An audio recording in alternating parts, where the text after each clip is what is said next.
The Indians that lived in South Louisiana prior to the settling of this country, they definitely used oysters. They ate oysters, and in the marsh you will find where they used to go and camp and pick oysters along the shore, and they'd open them and eat them, and the shells would form their campground there. And these places are still all around South Louisiana. When the Europeans came, the commercial oyster industry really kind of took off in the 1830s, 1840s. My family were fishermen all their days.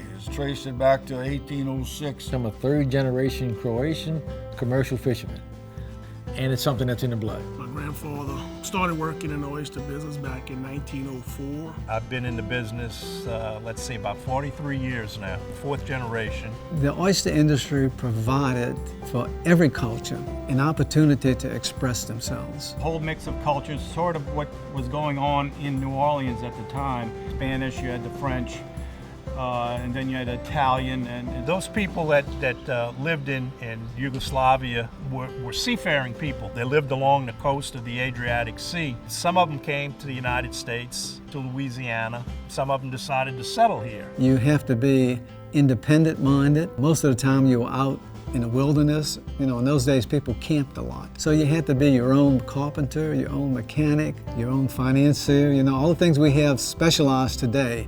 If you go into these fishing communities, you'll find that these men, they can do all of these things. Oysters, where they grew plentifully, were not the best of quality. They tended to be bunchy and skinny. So it was back in the 1860s, one fisherman got the idea, well, I'm gonna take some of these oysters and move it to a place where I know oysters get really good. And he did that, and he was successful in doing it. You know, all of a sudden, the quality of Louisiana oysters began to rise because of that particular technique that was developed then. Each parish had its oyster resources, and they jealously guarded it and wanted it for their home folks, and in short order they were fished out. The state felt like a statewide commission would be able to better handle the resource and deal with it and protect it better. it culminated on the oyster side into a unified oyster law back in the early 1900s. It was the first statewide oyster law, and that put a basis of a statewide oyster leasing program in place. The Oyster Commission set up a system to lease private oyster leases to certain individuals to try forming their own oysters, you know, cultivation. The advent of oyster leasing encouraged development, encouraged expansion of the farms. Leases blossom into where we're at today, you know, from a few acres in 1902 to over 400,000 acres today and counting. Back then it was a pilot project that turned out to be, look, a wonderful thing for a lot of families. Well, we use the term farming just like a farmer in the fields. Well, we plant, we till the soil, we harvest. I mean, it's the same thing that a dryland farmer does. Drag the bottom with your dredges, and that kind of cultivates the bottom. You regularize the bottom. You spread your shells over your oyster bed, so you're preparing for the next crop. Unfortunately, we don't see the crop like in the field like you have in the cornfield, or this is our crop. It's water bottom. We use our old-fashioned oyster tongs, and we'll pick them up and look at them every now and then, drop a dredge. Somebody says, how you know what you got? After doing it all your life, you get a pretty good idea. We can sound the bottom and tell if they're large shells, small shells, big oysters, small oysters, soft bottom, hard bottom, anything. It's used a great deal in determining where you plant your host material. The preservation of the shells began with the fishermen themselves. A fisherman would go out and catch the oysters, pick out the market oysters, and throw back the younger oysters and the shells. And they soon learned that the shells formed culture material the next generation of oysters attach themselves to. It behooves us to have shells on our oyster beds. By moving these oysters and putting them on these private leases, you're actually building buffer zones against coastal erosion. Obviously, our livelihoods depend on a well-preserved environment. The oyster reef structure that exists in Louisiana it's a storm barrier. It restrains the storm tides from coming in. By planting seed, by planting culch, we are actually putting more material in the water that oysters can attach themselves to. And we can maintain those reefs. You know, it's not like the sad thing about the offshore coral reefs is they get diseases, they die off, and there's not a whole lot you can do about it. Well, we'll take an area and we'll say, all right, we're gonna plant some culch material, we're gonna get a new crop of oysters started here. And as we harvest oysters, you know, we pick them up, and as we turn in circles, making our circles, we're spreading that reef out. So you take a little reef that may be an acre in size, and over the years you may create a 2-acre reef by just cultivating off that 1 acre. You're enhancing the whole estuary. Oyster reefs are the most productive type of water bottom that we have in our state. Around oyster reefs, you have trout. You have small baby shrimp that come around the oysters and low crab, and then it brings the trout, it brings the redfish. By developing our oyster beds and expanding our oyster beds, we're actually making the entire estuary a lot more productive. The oysters themselves are a filter. It's a filter feeder, so it's constantly filtering the water and pulling out impurities. They help keep the water clean. They filter algae. The oyster reef provides a community for small reef fish, for crabs, and other animals that are part of the bigger food chain in our coastal bays and bayous. Well, there's no place in South Louisiana better to fish than on an oyster reef. Speckled trout, redfish, flounder, croakers. You catch the whole range of our estuarian fishes. The sport fishermen know when they see the oyster pools, that's where they go and fish. When the fishing season gets good and the recreational fishermen show up, they'll pile up on oyster reefs and catch the trout, redfish, anything they want. And that gives us a sense of pride because we knew we grew that. There's no other user group on the water right now that does that out of their own pocket. And that's where you gotta really take an appreciation for what the oyster farmers, the leaseholders, do. Out of our pocket, we create more and more habitat. I'll tell you what we do. We constantly watch the environment. We're there every day. We see the changes that take place. We take note of every little change that takes place. Different colors, algae. We see changes, we see subtle changes, we see major changes. And we adapt. We don't have the disadvantage of having to sit in an office and only imagine what's going on. You know, people don't realize when they bringing a drilling rig through or digging a canal through a bay that they're disturbing part of that restraining structure that keeps that storm surge out. We have to be more diligent in protecting the water bottoms just as much as we protect the marsh. The oyster fishermen are the original environmentalists for the coast because they've lived there, they've provided input of material, saw to it that damage was minimized, and will do things and are doing things to see that that continues.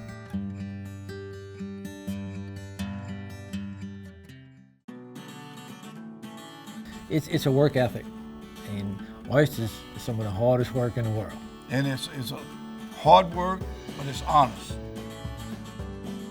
The steps we go through to create an oyster environment, to make that environment grow, to get that environment to the processors, to get it to the consumers is pretty dynamic. Basically, it starts off with me, or my dad, or my uncle. If you want to start originally, go to the Department of Wildlife and Fisheries, apply for an oyster leasing application form. Get that application granted, given to you as a lease. Then you go out and you assess what needs to be done. Most instances, you have to do something to that water bottom to create habitat for oysters. And that comes where we'll either buy shells, oyster shells back, limestone, crushed concrete, any kind of hard substrate to create that water bottom and make it more conducive to oyster production. Then if we don't get a natural spat, a spawn, we call it spat, we'll hopefully rely on the public grounds to have some seed oyster to place on there. Between those processes, the ideal scenario would be 3 years from the time you got a lease to the time you harvest your first oyster would be wonderful. You know, in an ideal world, that's what you're looking for. Typically 2 dredges on the boat, throw those dredges over and drag on the bottom, and those dredges rake the bottom and pick up the oysters. Your crew will pick out the market oysters and push over the undersized oysters and the shells. Usually you've got 1 or 2 men on a table with you, and you need gloves, protect your hand, you need a hatchet, a small hatchet at that. And I'm going to separate, knock off the little baby oysters, I'm going to knock off the shells, I'm going to knock off the other foreign items like mussels that I can't market. I'm going to throw that back in the water.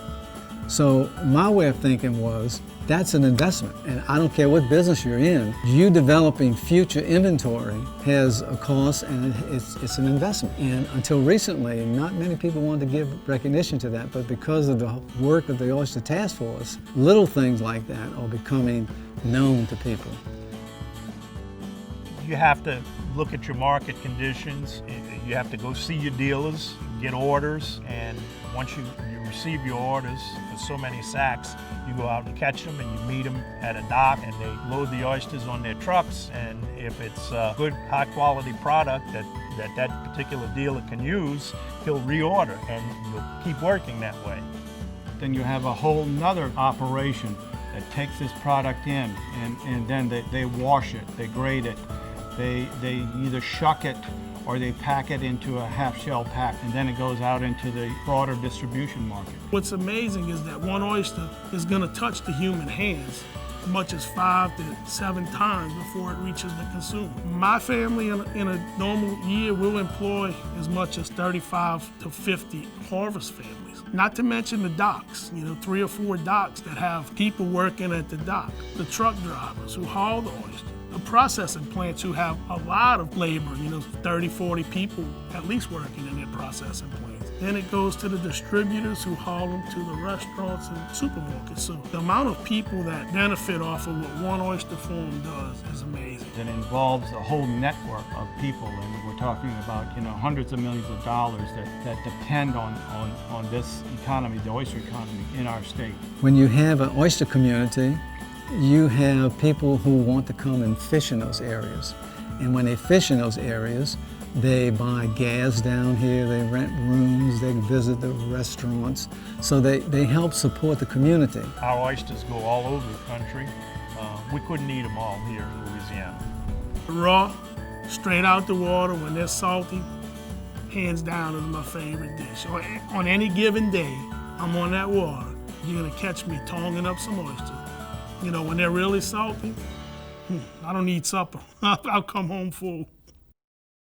The oyster industry is alive and well, but it gets beset by these challenges. We change a little bit as we develop.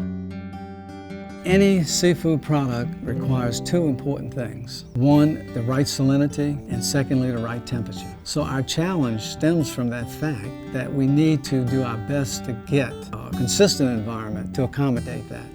We have oyster laws in the state that cover the harvesting of oysters, what type of gear is allowed, when you can harvest.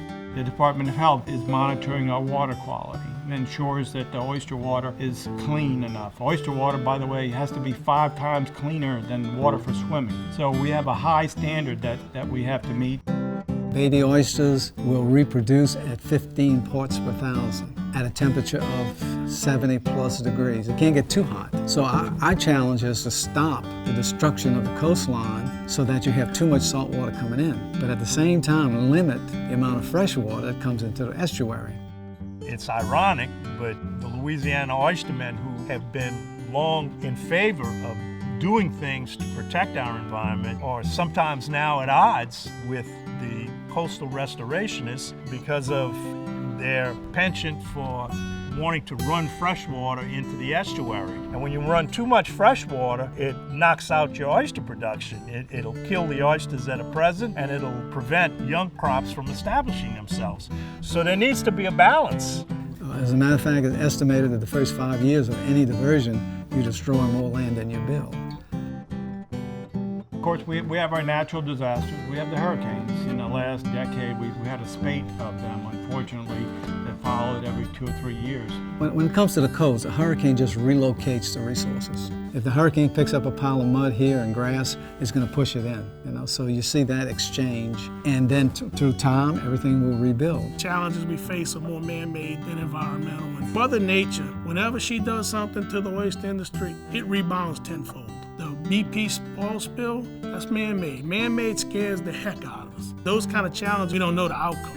We still haven't fully recovered from the BP spill. The oil actually didn't kill the amount of oysters, the big oysters that were there, thank God. So there was a reproductive cycle going on, but when they dispersed the oil, it fell through the water column and it just got on top of all our record reefs at 65 years old. Was naturally reproducing. So it was like a Teflon coating on top of reefs, so no babies. 4.5 years with no babies at all. So the only way you can fix that is take new material, what they call culture material, and put it on top and hope it comes back, which a lot of people had some good luck. Over time, you see that the industry is very resilient. We've had to face imports, we've had to face increased regulation, we have water quality issues that affect where we can harvest and where we can't harvest. We work through those, and we have a long-standing trade organization support that started with the Louisiana Oyster Dealers Growers Association. The Oyster Task Force handles a lot of these issues now. We have a crisis, whether it's political or environmental. When it's time to come together, there's no hesitating. We come together. You had the oil and gas industry that came in and began doing exploration and production. They messed up some oyster grounds, and we still had plenty, but you could see that it was beginning to shrink. And now we've gotten to a point where it has really shrunken to such a degree that we have to be very careful now of how to protect it. When somebody came in and would dredge a channel to access a site for either a drilling rig or a pipeline, that changed the hydrology.